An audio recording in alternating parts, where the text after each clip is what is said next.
जय हिंद फ्रेंड्स। दोस्तों, आज आपने देखा कि स्टॉक मार्केट में एक बहुत बड़ी गिरावट कहीं ना कहीं देखने को मिली है और इसके अंदर हम लोग आज देखने वाले हैं कि ऐसा क्यों हुआ, क्या खबर है इसके पीछे, इसकी चर्चा बिल्कुल डिटेल में करने वाले हैं। हालांकि जो लेवल्स हमने आपको बताए थे, मार्केट बिल्कुल वहां तक गया, अपना टारगेट अचीव किया, उसके बाद फिर जाकर के वहां से रेजिस्टेंस लिया है। आप लोग जो भी वीडियो देखे होंगे, हमारा पिछला वाला एनालिसिस वीडियो, वहां पे आप ये देखे होंगे कि मार्केट जो है 23,350 का हाई लगाया, जो अपना कल वाला टारगेट था वहीं से बिल्कुल रिवर्स किया है। तो हम लोग देखेंगे दोस्तों कि लेवल आपको ये समझ में आ रहा होगा कि यहाँ पे हम लोग बात करते हैं जिस लेवल की, वो काफी प्रीमियम क्वालिटी का लेवल कहीं ना कहीं होता है। तो दोस्तों वीडियो के अंत तक बने रहिएगा, वीडियो काफी इंटरेस्टिंग होगा। और सबसे जरूरी बात दोस्तों, कई सारे लोग चाहते हैं स्टॉक मार्केट से पैसा कमाना। यहाँ पे हमारी जो है महिलाएं भी चाहती है कि घर से वर्क फ्रॉम होम करें कुछ, तो यहाँ पे आप आ सकते हो। यहाँ पे पटना के अंदर दोस्तों इटर्निटी शेयर मार्केट क्लास हमारी ये संस्था का नाम है, ये हमारा मोबाइल नंबर है दोस्तों, आप यहाँ पे आ सकते हैं, कॉल कर सकते हैं। बेसिक टू एडवांस सारी चीजें हम लोग यहाँ पर आपको सिखाएंगे। अगर आपको कुछ नहीं भी पता है, चिंता करने की कोई बात नहीं है, हम लोग आपको सारी चीजें यहाँ पे सिखाएंगे। जो भी व्यक्ति यहाँ पे चाहते हैं दोस्तों कि ऑनलाइन हम लोग क्लास ले, वो यहाँ पे आ नहीं पाएंगे, तो फिर वो हमारा मोबाइल एप्लीकेशन इंस्टॉल कर सकते हैं और यहाँ से अपनी लर्निंग को स्टार्ट कर सकते हैं। बस एक ही चीज है कि यहाँ पे एक बार कॉल करके पूछ लीजिएगा नया बैच कब स्टार्ट हो रहा है। वीडियो को हम लोग स्टार्ट करते हैं दोस्तों। यहाँ पे सबसे पहले हम लोग देखेंगे कि मार्केट में जो लेवल हमने कल दिया था, मार्केट ने उसको कैसे रेस्पेक्ट किया। सबसे पहली बात आप ये देखिए मार्केट ये आपका खुला है ना, ये मैं आवरली टाइम फ्रेम दिखा रहा हूं आपको। ये देखिए आवरली टाइम फ्रेम एक आइडियल टाइम फ्रेम होता है दोस्तों। मैं आपको बता दूं, मैं यहाँ पे अगर आप एनालिसिस करते हो तो फिर आप समझो कि यहाँ से लेवल अगर कोई कट जाता है नीचे या ऊपर, तो बहुत ही बढ़िया तरीके से मार्केट मूव करता है उस साइड पे। तो यहाँ पे आप ये देखिए कि कितना बढ़िया काम किया कि ये एक बुलिश कैंडल है ना। उसके बाद जो लेवल आपको दिया गया है दोस्तों, यहाँ पे देखिए 23,350 का लेवल मैंने आपको यहाँ पे दिया था, ये कल वाला है ना, 23,350 का लेवल, और मार्केट ने बिल्कुल परफेक्ट तरीके से इसको छुआ है और छूने के बाद फिर ये रेजिस्टेंस लेके नीचे आया। तो जो भी लोग इंट्राडे कर रहे थे वो ये शिकायत नहीं कर सकते कि मार्केट उस हिसाब से नहीं गया, मार्केट बिल्कुल उस हिसाब से गया। और जो लोग प्रॉफिट बुकिंग नहीं किए इंट्राडे में, वो कहीं ना कहीं यहाँ पे आप कह सकते हो कि ट्रैप बिल्कुल हुए ही होंगे। अब हम लोग कल की बात कर लेते हैं दोस्तों कि नेक्स्ट डे आपका मार्केट कैसा रहेगा। तो देखो यहाँ पे मैं आपको बता दूं 23,050 है ना, यहाँ पे मैं आपको लिख देता हूं 23,050 है ना, 23,050 ये एक बढ़िया सपोर्ट एरिया इंट्राडे का आपका रहेगा। इसके कटने के बाद दोस्तों 22,940 तक का आपको यहाँ पे फॉल देखने को मिल सकता है। तो ये ध्यान रखिएगा, दोनों नीचे के लेवल्स हैं, ये आपका सपोर्ट एरिया है ना। और एक बात और दोस्तों कि इंट्राडे में अगर आपको यहाँ पर ये दिखाई दे कि मार्केट आपका 23,216 के ऊपर टिकता हुआ दिखाई दे, 23,216 के ऊपर, तो 23,350 का लेवल आपको वापस से एक टारगेट की तरह दिखेगा। अब एक बात हम लोग यहाँ पे ये कर लेते हैं दोस्तों कि यहाँ पे जो मार्केट है ये सही से चल क्यों नहीं रहा, मतलब ये नीचे आ रहा है, फिर ऊपर जा रहा है, फिर नीचे आ रहा है, ये ऐसा कर क्यों रहा है, क्या बिहेवियर है ये। तो मैं आपको बताना चाहूंगा दोस्तों, आप सभी को पता है कि 1 फरवरी को बजट आने वाला है। कब आने वाला है? 1 फरवरी को। और यहाँ पे आप लोग देख सकते हैं कि आपका आज यहाँ पे 24 तारीख यहाँ पे ऑलरेडी हो चुका है, तो एक आधा हफ्ते या 8 दिन की बात है दोस्तों।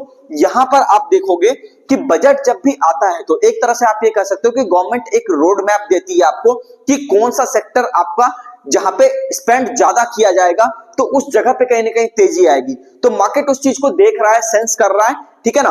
और एक बात और याद रखिएगा दोस्तों, बजट के अंदर अगर अच्छा नहीं आएगा कुछ, तो मार्केट बहुत तेजी से गिर भी जाएगा, ठीक है ना। तो यहाँ पे आप ये देखिएगा कि लेवल बहुत ही इंपॉर्टेंट रोल प्ले करेंगे। अगर वो नीचे के साइड पर काम करेंगे, जो कटता हुआ, मैं बार बार आपको बताता हूं कि अपना लेवल आपको पता है प्रीमियम क्वालिटी का होता है, जो लेवल एक बार कट गए वो फिर आप देखोगे बहुत तेजी से नीचे की साइड पर जाता हुआ दिखेगा आपको बाजार। तो ये चीज मैं आपको बता दूं दोस्तों कि यहां पर आपको इग्नोर नहीं करना है चीजों को, है ना। सीखते रहिए, हम आपके साथ जुड़े हुए हैं, हम इसीलिए जुड़ते हैं ताकि आप जो है यहाँ पे कुछ सीख सको।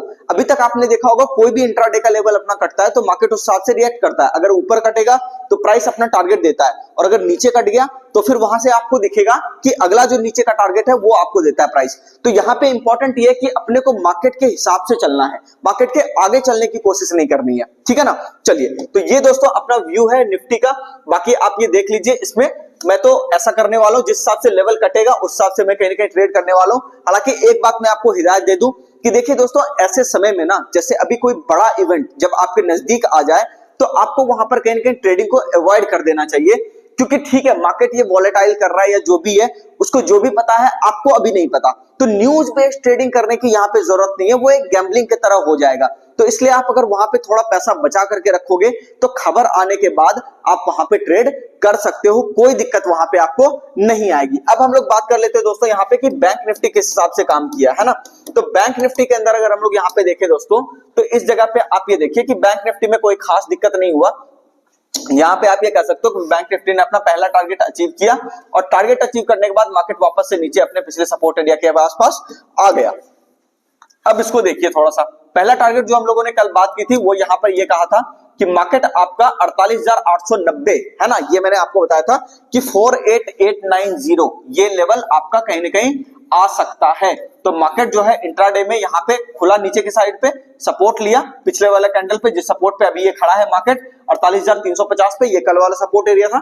तो मार्केट ने बिल्कुल उस एरिया पर जाकर के अपना टारगेट को अचीव किया और फिर उसके बाद आप देखिए कि यहाँ पे मार्केट आपका फिर वापस से नीचे के साइड पर कहीं रिवर्स किया। तो ये चीज देखिए दोस्तों कि जो भी लोग यहाँ पे ज्यादा लालच किए होंगे सिर्फ वही कहीं ना कहीं आज ट्रैप यहाँ पर होते हुए दिखाई दिए हैं। तो अब हम लोग बात कर लेते हैं दोस्तों कि अगले दिन मार्केट आपको किस हिसाब से रह सकता है। सबसे पहली बात 48,890 जब तक आपका कट नहीं जाता तब तक आपको यहाँ पे कोई भी बड़ा सौदा लॉन्ग साइड पे नहीं डालना है। दूसरी बात ये कि अगर आप ये देखो कि मार्केट आपका इंट्राडे में 48,200 काटता हुआ दिखाई दे तो 48,000 के आसपास का टारगेट आपको देखने को मिल सकता है। इस एरिया के आसपास तक का टारगेट आपको जो है कहीं ना कहीं मिल सकता है। तो 48,000 का टारगेट 48,200 के कटने के बाद आपको मिलेगा, तो इसको थोड़ा सा ध्यान में रखिएगा। और एक इंपॉर्टेंट बात मैं आपको बता देता हूं दोस्तों, मिड कैप इंडेक्स की हम लोग हमेशा एनालिसिस करते हैं, है ना। ये इंपॉर्टेंट है क्योंकि स्टॉक स्पेसिफिक काम अगर बढ़िया होता है तो मिड कैप इंडेक्स आपको आउट परफॉर्म करता हुआ जरूर दिखाई देता है। अब देखिए क्या हुआ, मिड कैप इंडेक्स के अंदर इंट्राडे का एसएल एरिया हिट हो गया, मार्केट उसके नीचे गया, रेजिस्टेंस लिया, फिर ये नीचे के साइड पर आया। तो आप यहाँ पे देख सकते हो कि आप यहाँ पे अगर सतर्क नहीं रहते, लेवल कटने के बाद आप वहां पे कॉशियस नहीं होते, तो फिर कहीं ना कहीं आज जो आपने देखा कि स्टॉक स्पेसिफिक गिरावट देखने को मिली है वो इसी के वजह से कहीं ना कहीं ज्यादा जो है आपको इंडेक्स में भी गिरावट देखने को मिली है। तो यही मैं कहता हूं दोस्तों कि यहाँ पे आपको संभल करके अभी ट्रेड करना है। ये जो समय है इस समय को थोड़ा सा आप अवॉइड कीजिए, थोड़ा समय आगे टलने दीजिए, बजट के आसपास बजट को आ जाने दीजिए, उसके अंदर जो आएगा उस हिसाब से हम लोग कहीं ना कहीं रिएक्शन यहाँ पे बाजार में आता हुआ देखेंगे।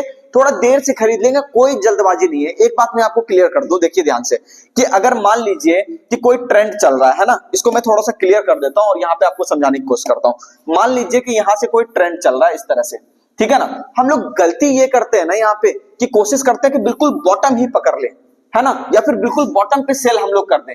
ऐसा करने के बजाय अगर आप ये करो कि मान लो ठीक है ये चाल मैं छोड़ देता हूं, छोड़ने के बाद जो सपोर्ट एरिया है इस एरिया पर मैं कहीं ना कहीं बाइंग प्लान करूंगा, तो कोई दिक्कत वाली बात नहीं है। ठीक है थोड़ा सा चाल छूटा है लेकिन इतना बड़ा चाल तो बाकी है ना। टॉप के अंदर भी हम लोग यही गलती करते हैं कि टॉप पे बेचने की कोशिश करते हैं। टॉप पे बेचने के बजाय हम लोग ये करें कि पिछला सपोर्ट एरिया को कटने दें, है ना, उसके बाद फिर वहां पे अपना व्यू बनाए कि हाँ ठीक है अब ये नीचे जा सकता है, चलो ठीक है हम लोग एग्जिट करते हैं। तो ये तरीका सही है दोस्तों। हम लोग बॉटम और टॉप अगर ये छोड़ देंगे तो आप ये कह लो कि नीचे का 10% एरिया आप ये छोड़ दो, ऊपर का भी 10% एरिया छोड़ दो, बीच का जो आपका 80% एरिया है दोस्तों, इसे कमाने पर ध्यान दोगे, ट्रेडर बन जाओगे, कोई दिक्कत नहीं आएगी। लेकिन अगर दिमाग में लालच रहेगा कि ये भी कैप्चर कर लेते हैं मूव, ये भी कैप्चर कर लेते हैं, एक आधा दो बार तो आपको लगेगा कि हाँ ठीक है चलो सही समय पे जाकर के ले लिए, लेकिन ज्यादातर बार आप ये देखोगे कि वहां पे आपको लॉस ही होगा। तो जो डिसिप्लिन है उसको कभी मत तोड़िए, इंतजार कीजिए सही समय का, जब वो सही समय आएगा आप वहां पे ट्रेड भी आराम से डालोगे। बाकी हम भी आपके साथ जुड़े हैं, बताते रहेंगे यहाँ पे क्या होगा, है ना। मिलते हैं दोस्तों नेक्स्ट वीडियो में। चैनल को सब्सक्राइब कीजिए, वीडियो को लाइक कीजिए, कमेंट करके जरूर बताइए वीडियो आपको कैसा